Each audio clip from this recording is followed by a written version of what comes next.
The crystalline spires of Vel'tar stretched toward the violet sky like prayers made manifest, their translucent surfaces catching the dying light of the system's twin suns. Once, they had hummed with the harmonious frequencies of a thriving civilization. Now, they stood silent as tombstones, their surfaces cracked and dulled by the ravages of the Scourge plague. Lyra Vel'thani pressed her back against the cool stone wall of what had once been the city's primary healing center, her forearms wrapped protectively around the small bundle in her lap. Through the shattered windows, she could see the empty streets below, littered with the remnants of a people who had built wonders among the stars, only to be brought low by something too small to see. Before we jump back in, tell us where you're tuning in from, and if this story touches you, make sure you're subscribed, because tomorrow I've saved something extra special for you. Her daughter, Zara, stirred weakly in her arms. The child's normally vibrant blue skin had faded to a sickly gray, and the delicate gill slits along her neck fluttered with labored breathing. The Scourge had taken everything from the Vel'nari, their technology, their medicine, their hope, but it saved its cruelest blow for last, targeting the young with particular viciousness. "Mama," Zara whispered, her voice barely audible above the wind that whistled through the broken city. "The lights, they're so pretty." Lyra followed her daughter's gaze to where bioluminescent spores drifted through the air like deadly snow. Beautiful and lethal, they were the Scourge's final signature, a mockery of the natural beauty that had once defined their world. She tightened her hold on the child, feeling the fragile bones beneath tissue-thin skin. "Yes, little star," Lyra murmured, her own voice trembling. "They're beautiful." She didn't have the heart to tell her daughter that the lights meant the final phase of the plague was beginning. Soon, the very air would become toxic to their kind. The Vel'nari had been so proud of their achievements. They had mastered biotechnology in ways that made other species envious, their cities growing like living organisms, their bodies adapted to thrive in diverse environments. Their children were born with the genetic memories of their ancestors, inheriting knowledge that would have taken other species generations to accumulate. None of it had mattered when the Scourge arrived. Lyra's secondary eyes, the smaller pair that rested just above her temples, tracked movement in the distance. A pack of the infected stumbled through the streets below, their bodies grotesquely swollen with the plague's final mutations. They had once been her neighbors, her friends. Now they were something else entirely. Their conscious minds drowned in the disease's influence, their bodies serving as living factories for the Scourge's spread. "Tell me the story again, Mama," Zara requested, her small hand finding one of Lyra's larger ones. "About the first makers." Lyra's heart clenched. It had been their bedtime ritual, back when bedtime had meaning, when tomorrow was a certainty rather than a desperate hope. She began the ancient tale, her voice taking on the ritual cadence passed down through countless generations. Long ago, when the stars were young and the void was empty, the first makers looked upon the darkness and saw possibility. They were not like us, child. They were beings of flesh and bone, with only 2 arms and 2 eyes, skin that changed color with emotion, and minds that held no genetic memories. Zara's breathing grew shallower, but her eyes remained fixed on her mother's face. "But they were strong," she prompted weakly. "But they were strong," Lyra confirmed, stroking her daughter's forehead with one of her free hands. "Not in body, but in spirit. When they encountered the impossible, they didn't accept it. When they faced the inevitable, they found another way. They called themselves humans." Preparing and narrating this story took us a lot of time, so if you are enjoying it, like this video, it means a lot to us. Now back to the story. The word felt strange on her tongue. Humans were legend, myth, stories told to children to inspire hope and courage. They had supposedly visited the Vel'nari homeworld millennia ago, sharing knowledge and technology before disappearing back into the void. Most scholars dismissed the tales as fantasy, but the stories persisted, embedded in their cultural memory, like seeds waiting for the right season to grow. A sound echoed through the empty healing center, the distinctive hum of failing power cells. One by one, the remaining lights in their sanctuary flickered and died, leaving them in the soft glow cast by the plague spores drifting outside. Lyra's enhanced vision adapted automatically, her eyes dilating to capture every available photon. "I'm scared, Mama," Zara whispered. and for the first time in days, she sounded truly childlike rather than ancient beyond her years. Lyra pulled her daughter closer, using all four arms to create a cocoon of warmth and safety. I know, my star, I'm scared too. She had given up lying to the child weeks ago, when it became clear that the evacuation ships weren't coming, that the quarantine barriers would hold, that they were truly alone. The last communication from the outer colonies had been a garbled transmission about a miracle cure and impossible allies, but it had cut off abruptly. Since then, nothing. The Scourge had a way of disrupting long-range communications, turning advanced civilizations into isolated pockets of despair. Will we see Papa again? Zara asked. Her father had been among the first wave of victims, his body claimed by the plague before they truly understood what they were facing. He had died believing that the Vel'nari's superior biotechnology would find a solution, that their children would inherit a world restored. I believe we will, Lyra said. And for the first time in weeks, she meant it. Not because she believed in survival, but because she had begun to believe in endings. In the light beyond the darkness, where the first makers taught us that nothing truly dies if it's remembered with love. Outside, the wind was picking up, carrying with it the distinctive sound of approaching weather. The Scourge had altered the planet's atmospheric patterns, creating violent storms that could strip flesh from bone. They had perhaps an hour before the worst of it hit. Lyra reached into her pack with one hand while keeping the others wrapped around Zara. Her fingers found the small device she had crafted from salvaged components, a combination of Vel'nari biotechnology and scavenged electronics. It wouldn't save them, but it might preserve something.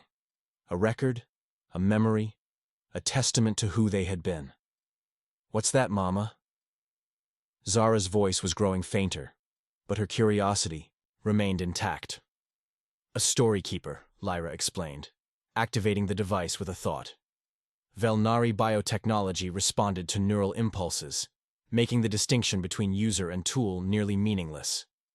It will remember us, even when we're gone.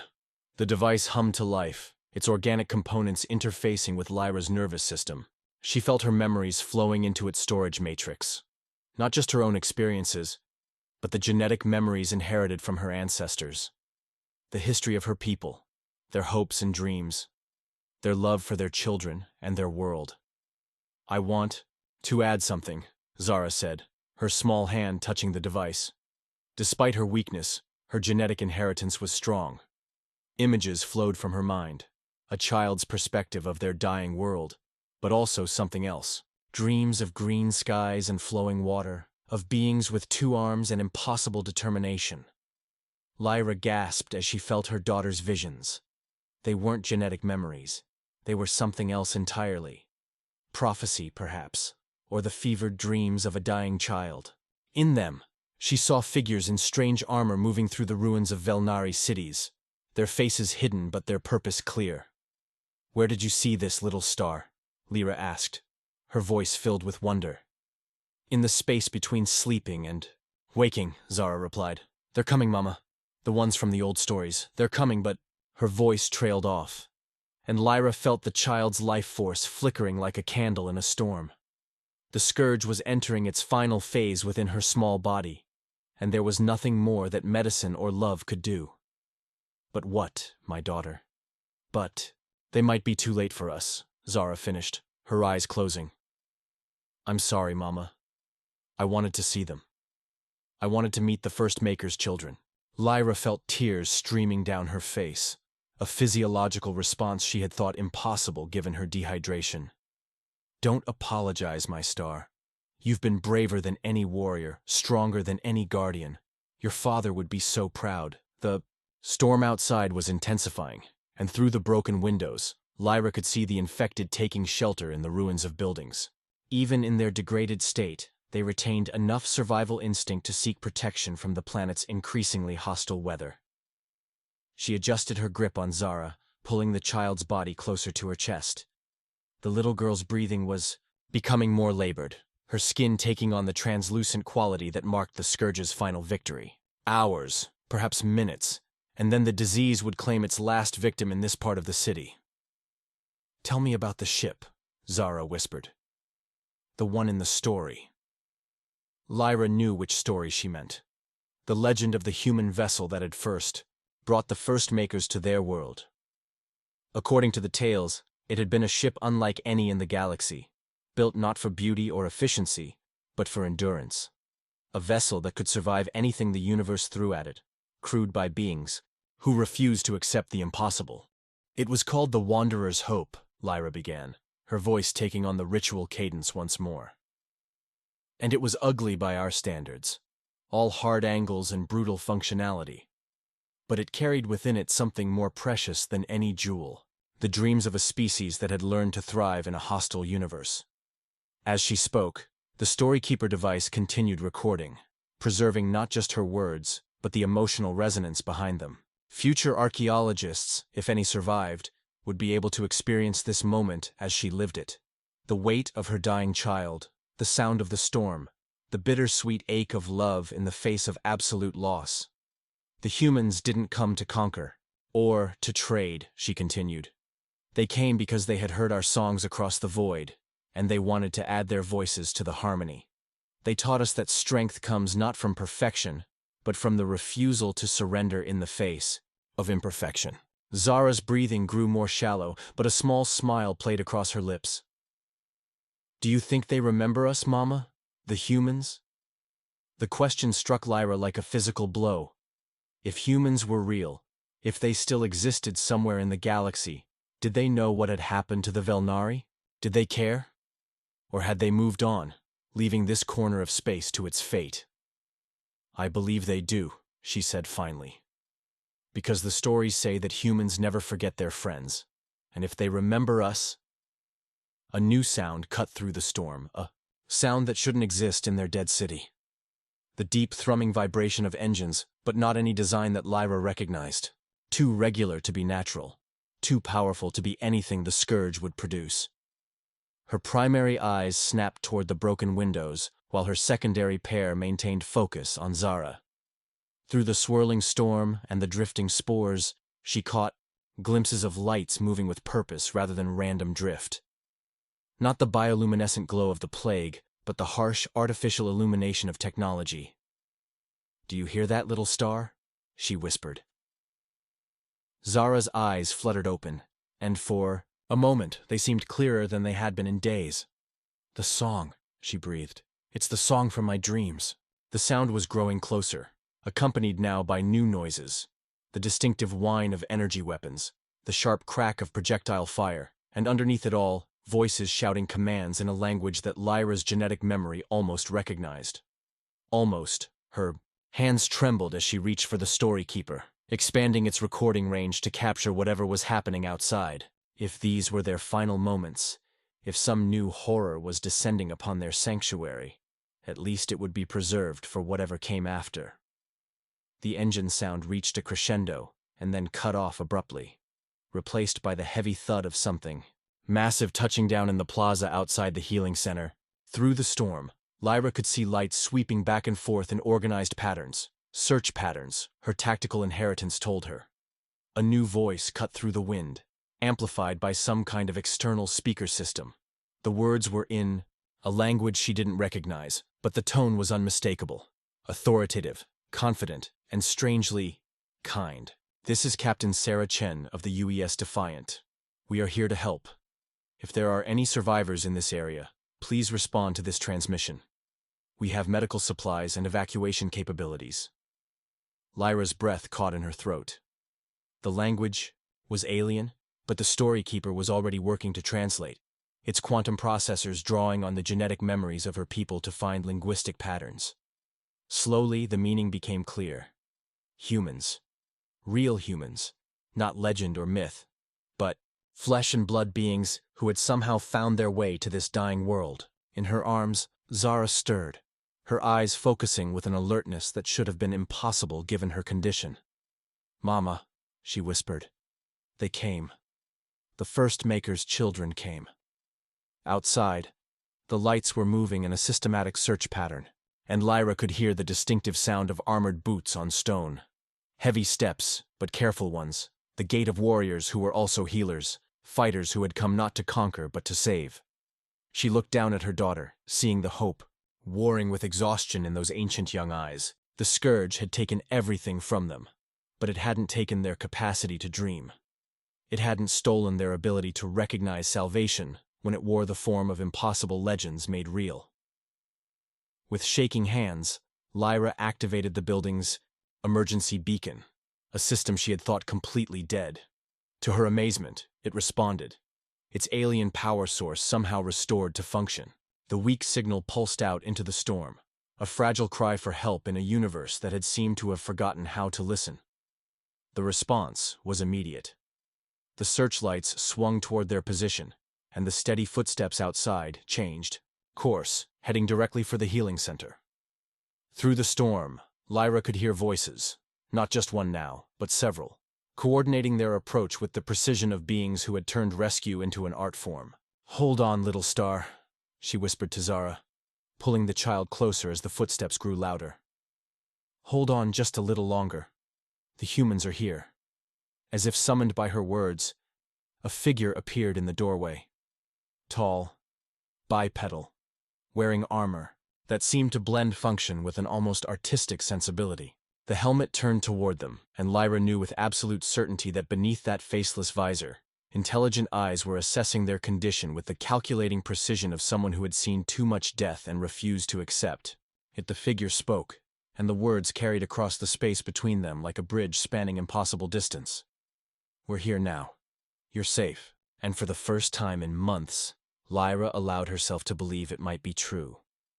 The armored figure moved with deliberate care through the debris-strewn entrance of the healing center, each step calculated to avoid disturbing the delicate balance of a structure that had endured months of neglect and storm damage. Behind the faceless visor, Captain Sarah Chen's enhanced vision systems painted the interior in stark thermal contrasts, the cold blues of dead technology and the precious amber glow of living beings. 2 life signs, adult and juvenile, both showing signs of severe physiological distress. "Command, this is Chen." She spoke into her comm system, her voice carrying the calm authority of someone who had performed this dance between hope and despair too many times to count. "We have survivors. 2 Vel'nari, 1 adult female, 1 child. Condition critical." The response crackled through her helmet speakers. "Copy that, Captain. Medical team is standing by. Dr. Reyes wants to know if we're looking at Scourge contamination." Sarah's sensors were already providing that answer, painting the air around the mother and child in ominous red overlays. The bioluminescent spores that filled the atmosphere weren't just beautiful. They were actively rewriting the genetic structure of everything they touched. The fact that these 2 were still alive, still conscious, was nothing short of miraculous. "Affirmative. On contamination," she replied, switching to her team frequency. "Martinez, I need a full quarantine tent set up in the plaza. Thompson, get the portable medical bay online. Rodriguez, start prepping the counteragent cocktails. We're going to need everything Dr. Huang synthesized from the samples we collected in the Proxima system." She turned her attention back to the Vel'nari woman, noting how the alien's 4 arms cradled her child with a protectiveness that transcended species barriers. The universal language of maternal love, unchanged whether the mother had 2 limbs or 8. "My name is Sarah," she said, her suit's translation matrix working to convert her words into approximations of Vel'nari phonemes. The process wasn't perfect. The system had only fragmentary linguistic data to work with, but meaning could cross the gap where precise vocabulary failed. The alien woman looked up, and Sarah felt her breath catch. The Vel'nari's eyes, all 4 of them, held depths of intelligence and sorrow that seemed ancient beyond measure. When she spoke, her voice carried harmonics that made Sarah's translation system struggle to parse meaning from music. You are real," the woman said, wonder coloring her words. "The humans are real." Sarah knelt carefully, bringing herself to eye level, while maintaining what her xenocultural training suggested was a respectful distance. The Vel'nari were a touch-oriented species, but trauma and illness changed social dynamics in unpredictable ways. "We're real," she confirmed, "and we're here to help. What's your name?" "Lyra Vel'thani," the woman replied, one of her secondary hands reaching out tentatively toward Sarah's armored form. "And this is my daughter Zara. She's dying." The child in Lyra's arms stirred at the sound of her name, and Sarah's medical sensors immediately began cataloging symptoms: respiratory distress, cellular degeneration, neural pathway disruption, all consistent with advanced Scourge infection. But there was something else, something her systems couldn't quite classify. "The little one has been exposed for how long?" Sarah asked, her medic training overriding her command instincts. Before joining the UES, she had spent 5 years as a trauma surgeon in the worst parts of Earth's megacities. She knew the look of a body fighting a losing battle. "Since the beginning," Lyra whispered. 3 months, maybe 4. Time became difficult to track. Sarah's mind raced through the implications. No one survived Scourge exposure for that long. The bioweapon was designed for maximum lethality with minimal survival time, a perfect genocide tool that left infrastructure intact while eliminating populations. Yet here was a child who had been exposed for months and was still conscious, still aware. "Captain," came Rodriguez's voice through her comm. "Medical Bay is online, and Dr. Reyes is requesting direct biometric feeds. She says the preliminary data doesn't match any known Scourge progression patterns." Sarah activated her suit's medical scanner array, painting both mother and child with diagnostic beams that would have been invisible to unaugmented vision. The data that flowed back made her double-check her equipment calibration. "Lyra," she said carefully, "has your daughter shown any unusual abilities since the exposure began? Changes beyond the typical disease progression?" The alien woman's expression shifted, and Sarah caught the flash of maternal protectiveness that crossed her features. "What do you mean?" "The readings I'm getting suggest that Zara isn't just fighting the Scourge, she's adapting to it.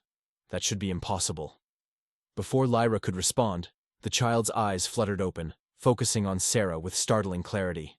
When Zara spoke, her voice carried harmonics that made Sarah's translation system pause in confusion.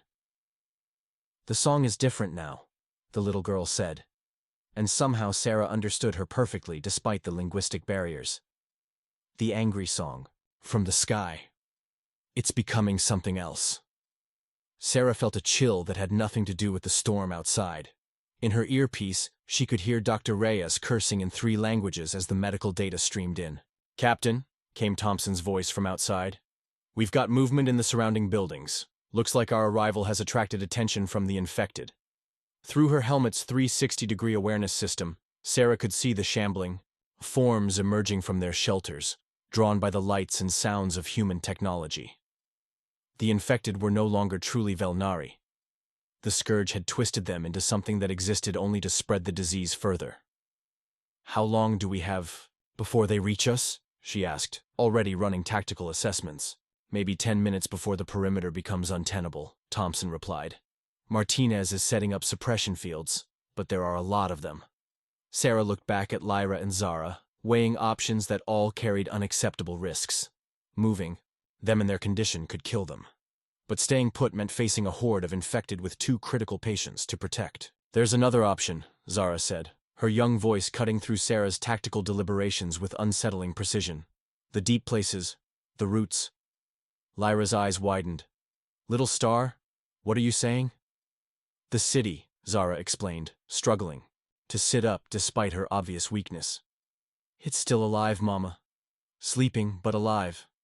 The Scourge couldn't reach the deep roots." Sarah's xenobiology training kicked in. Vel'nari cities were essentially massive organisms, grown rather than built, with root systems that could extend kilometers underground. If portions of the urban organism had survived the plague. "You're talking about the biotechnological infrastructure," Sarah said, her mind racing. "If the deep systems are still functional, they could provide protection and maybe even treatment options." "But the access points are sealed," Lyra protested. "They shut down when the plague reached critical mass." "It was a protective measure." Zara's small hand reached towards Sarah, and when their skin made contact through the armor's haptic interface, Sarah felt something impossible, a direct neural connection that bypassed every known biological barrier. Images flooded her mind.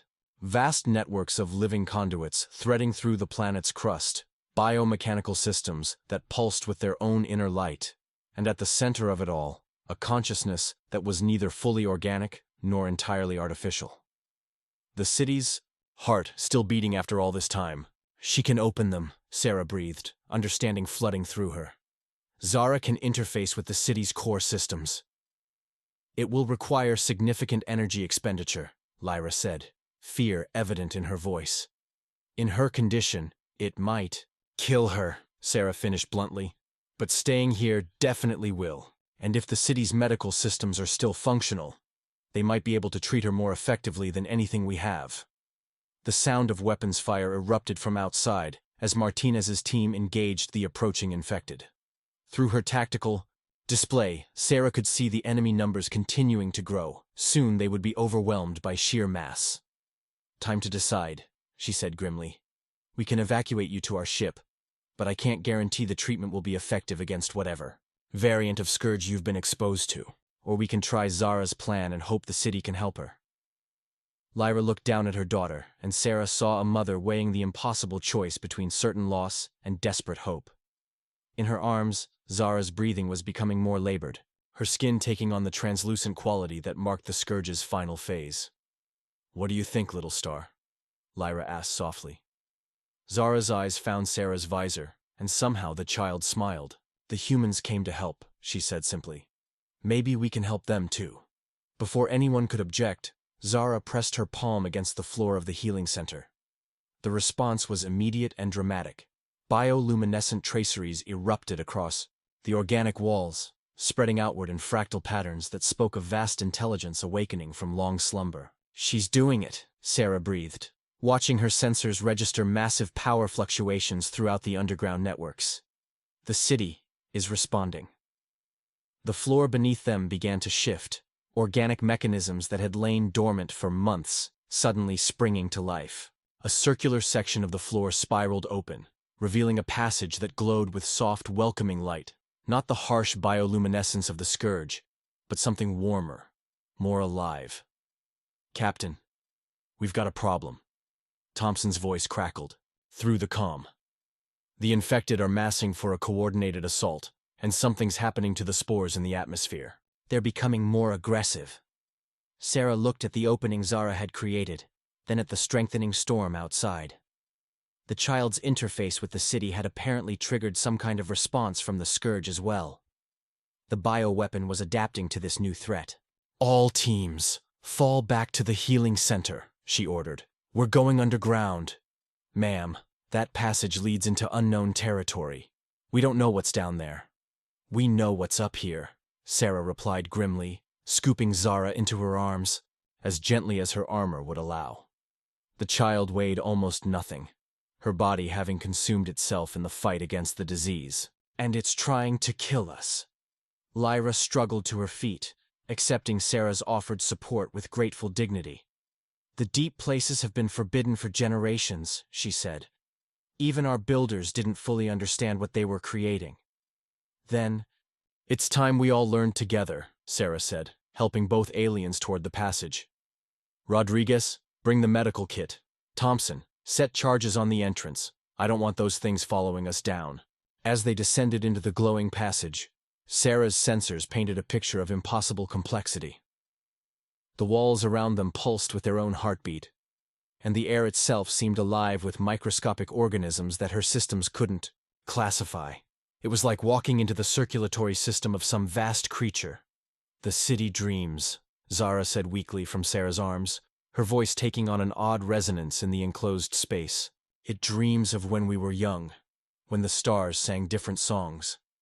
Behind them, Thompson's charges detonated, sealing the passage and cutting off the infected's pursuit route. They were committed now, descending into the alien city's hidden depths with no clear path forward except the hope that salvation lay somewhere in the darkness ahead. Dr. Reyes, Sarah spoke into her comm.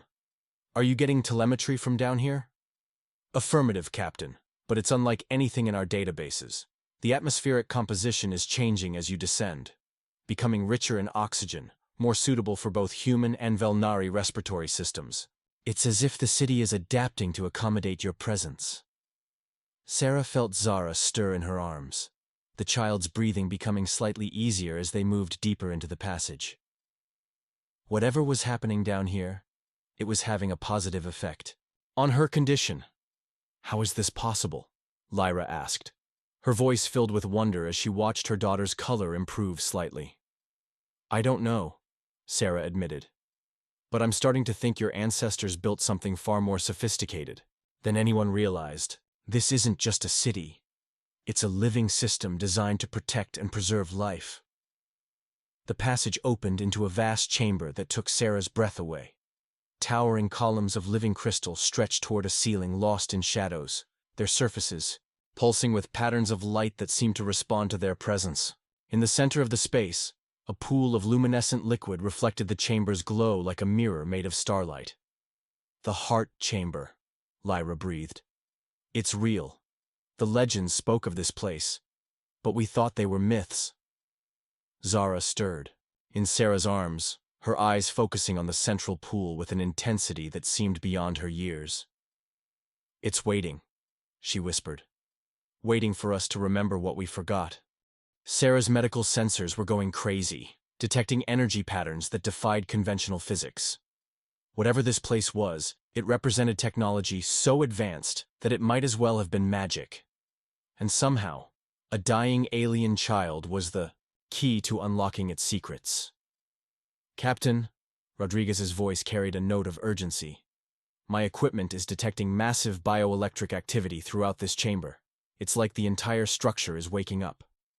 As if summoned by his words, the crystalline columns began to resonate with a deep harmonic frequency that Zara felt in her bones. The pool at the chamber's center began to glow more brightly, and tendrils of light reached upward like fingers seeking to touch the stars. In her arms, Zara smiled for the first time since Zara had found her, and her voice carried new strength. As she spoke, now we can begin.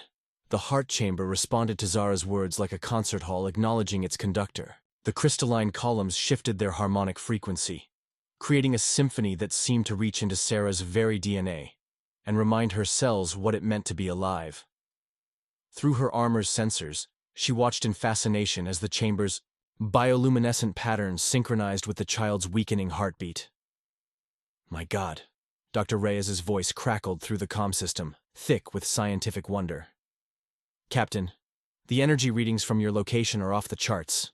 Whatever that place is, it's generating power signatures that make our fusion reactors look like chemical batteries. Zara gently lowered Zara to the soft, moss-like surface near the central pool, her movements careful despite the urgency she felt. The child's breathing had improved since entering the chamber, but she could still see the Scourge's deadly work written in the translucent quality of the girl's skin. The pool, Zara whispered, her small hand pointing toward the luminescent liquid that seemed to pulse with its own inner life. It remembers everything. Every Vel'nari who ever lived. Every song we ever sang. Every dream we ever dreamed. Lyra knelt beside her daughter, all four of her arms trembling with exhaustion and hope in equal measure. Little star, what are you saying? The First Makers didn't just visit us, Mama. Zara's voice carried new strength, as if the chamber itself was lending her energy. They helped us build this. Humans and Vel'nari, working together to create something that could survive anything the universe threw at it. Zara's mind raced as the implications hit her. A biological backup system, not just for individuals, but for an entire civilization. The pool's surface began to ripple without any apparent disturbance, and Zara's sensors detected complex molecular structures rising from its depths. The liquid wasn't just water.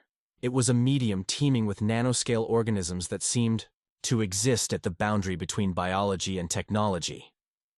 Rodriguez, Zara called to her medic, get over here with every scanner we have. I need to know what we're dealing with before we what, Captain? The voice that interrupted her didn't come from her comm system or from any of her team members. It came from the chamber itself, a harmony of tones that somehow resolved into perfect, unaccented English. Zara spun around, her hand instinctively moving to her sidearm before training and common sense stopped her. There was no target to shoot.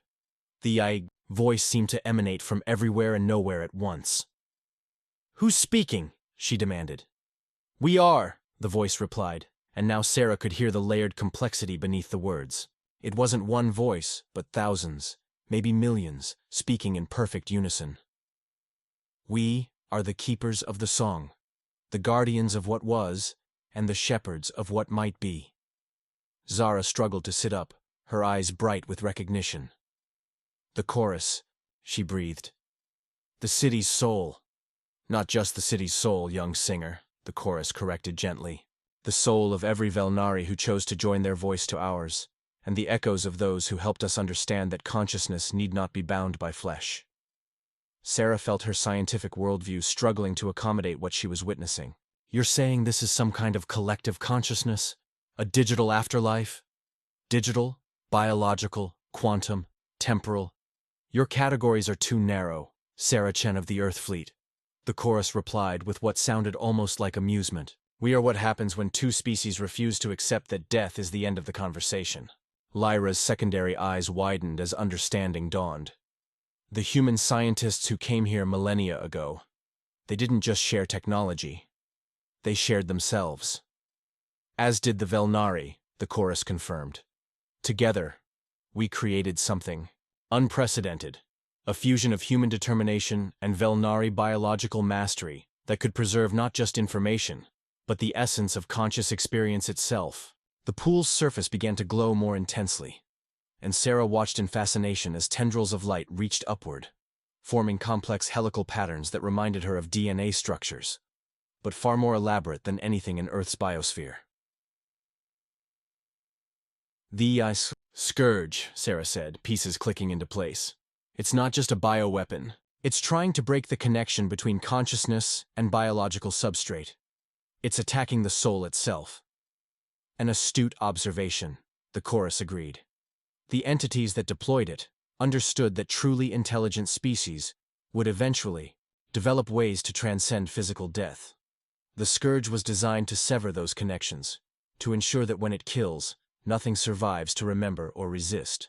Zara's hand found Sarah's armored glove, and through the haptic feedback, Zara felt the child's determination burning like a star. But it didn't account for something, did it? The girl said weakly but triumphantly.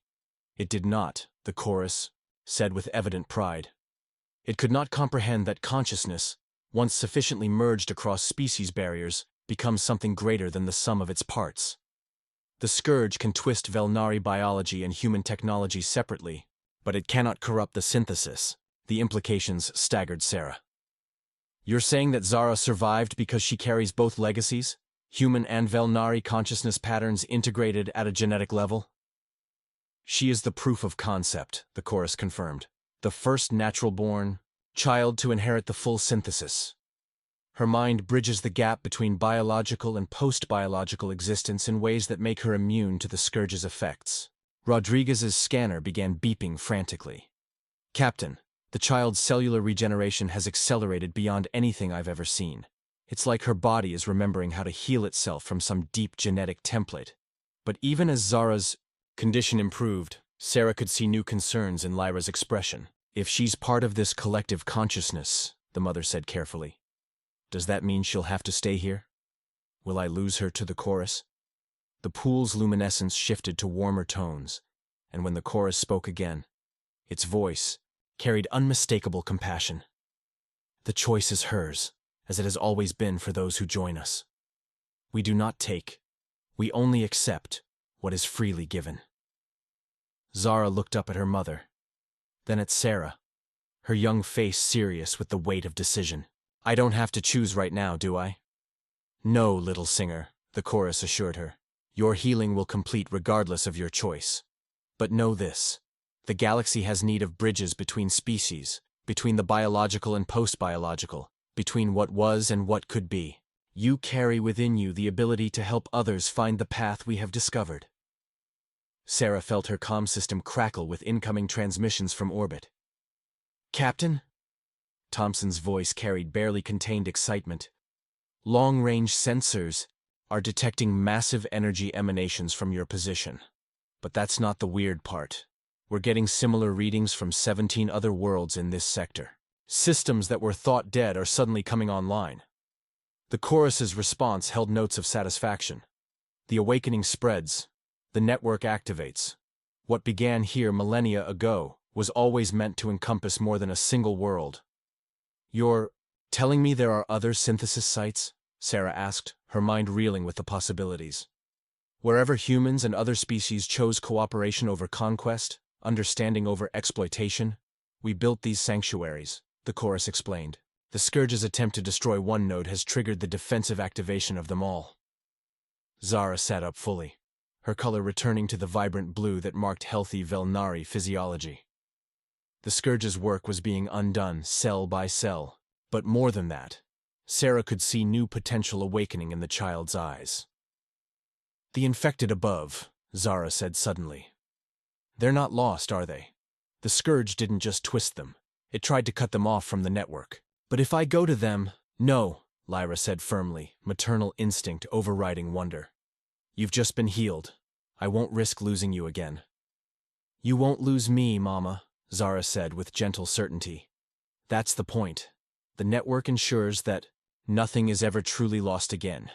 But I can help the others remember who they were before the Scourge took them. Sarah found herself facing a decision that would reshape her understanding of her mission. She had come here to rescue survivors, but she was being offered something far more significant, a chance to help establish a new form of existence that could spread hope across a galaxy that had known only fear and loss. What would you need from us? She asked the chorus. Time, protection, and the courage to trust in something unprecedented, came the reply. The synthesis cannot be forced. It must be chosen freely by each species, each individual. But with human determination to explore the impossible and Vel'nari, wisdom in biological harmony, the foundation is strong. Above them, Sarah could hear the storm finally beginning to abate. The infected had stopped their assault, their connection to the Scourge's hive mind apparently disrupted by the chamber's activation. In the sudden quiet, she could hear new sounds, the deep thrumming of healing taking place on a planetary scale. World is remembering itself, Zara said wonderingly. I can feel every root system coming back online, every dormant seed beginning to sprout. The Scourge tried to make this world dead, but dead isn't the same as gone. Dr. Reyes's voice cut through, the moment with scientific precision. Captain, we're detecting massive atmospheric changes. The plague spores are breaking down at the molecular level, and oxygen levels are rising throughout the affected areas. Whatever's happening down there, it's terraforming the entire planet back to habitability. Sarah looked at Zara, then at Lyra, seeing in both of them the fierce hope that had driven humanity to the stars in the first place. The question is, she said to the chorus, where do we go from here? Wherever the galaxy needs bridges, the chorus replied. The network is awakening. But it will need guardians, teachers, those willing to help other species understand that evolution doesn't have to end with biology. Zara stood up, her movements fluid and graceful in a way that spoke of perfect health. I want to help, she said simply. I want to show them that being different doesn't mean being alone. Through her armor's sensors, Sarah watched as the child's bioelectric field began to resonate with frequencies that shouldn't have existed in nature. She was witnessing the birth of something unprecedented, a being who existed simultaneously, in biological and post-biological states, capable of bridging gaps that had seemed insurmountable.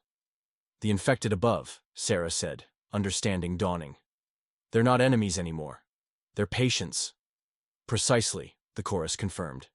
The Scourge sought to create an army of the lost. Instead, it has provided us with a population ready to be found again. As they began their ascent back to the surface, Sarah reflected on how this mission had transformed from a simple rescue operation into something that would reshape the galactic community's understanding of consciousness, death, and transcendence. Behind them, the heart chamber continued to pulse with renewed life, its signal joining with similar chambers across 17 worlds to form a network of hope that spanned light years. The Scourge had sought to create isolation and despair, but had instead catalyzed the greatest cooperative effort in galactic history. 6 months later, Captain Sarah Chen stood on the observation deck of the UES Defiant, watching as the first joint human Vel'nari colony ships departed for newly awakened worlds. Below, the planet that had once been a monument to extinction now bloomed with life that bridged the gap between natural and artificial, biological and digital. Zara had chosen to remain mobile, traveling between worlds to help establish new synthesis, sites and guide other species through the transformation process. She had become something unprecedented, a living embassy between forms of existence, carrying within her the combined wisdom of human determination and Vel'nari harmony. The galaxy was changing, one consciousness at a time, one world at a time. The Scourge still existed at the galaxy's rim, but its power to inspire despair had been broken. In its place grew networks of understanding that proved death was not an ending, but a transformation, and that no intelligence truly had to face the universe alone. In her final log entry about the mission, Zara wrote, "We came to save a dying child and her mother. Instead, we discovered that salvation, like consciousness itself, is not a destination but a choice, one that becomes infinitely more powerful when made together." The stars stretched endlessly before them, no longer cold and distant, but warm, with the promise of minds yet to be met, bridges yet to be built, and songs yet to be sung across the infinite chorus of existence. Up next, you've got 2 more standout stories right on your screen. If this one hit the mark, you won't want to pass these up. Just click and check them out. And don't forget to like, subscribe, and turn on the notification bell so you don't miss any upload from us.